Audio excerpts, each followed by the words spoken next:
ఈనాటి మహానాడు సమావేశంలో ప్రధాన ఘట్టం, మనందరం ఎంతో ఎదురు చూస్తున్నటువంటి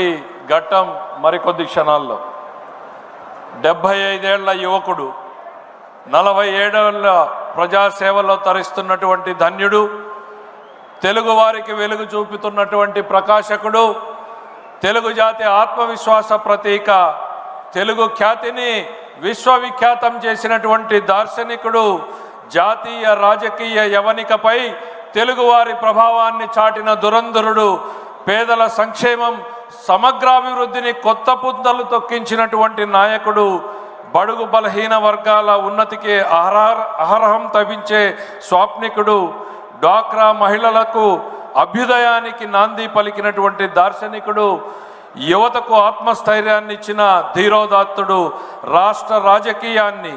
రాష్ట్ర హితం కోసం అన్వయించిన అపర చాణక్యుడు,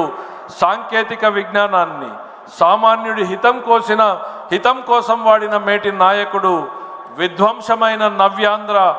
పునర్నిర్మాణానికి శంఖం పూరించిన సమరయోధుడు, రాష్ట్రానికి దిక్సూచి, తెలుగు ప్రజల భవిష్యత్తుకు మార్గదర్శి, మనందరి పెద్దాయన గౌరవ ముఖ్యమంత్రి గారు ఈ సభా వేదిక ద్వారా మహానాడుకు మార్గదర్శనం చేయాల్సిందిగా సవినయంగా ఆహ్వానిస్తున్నాం.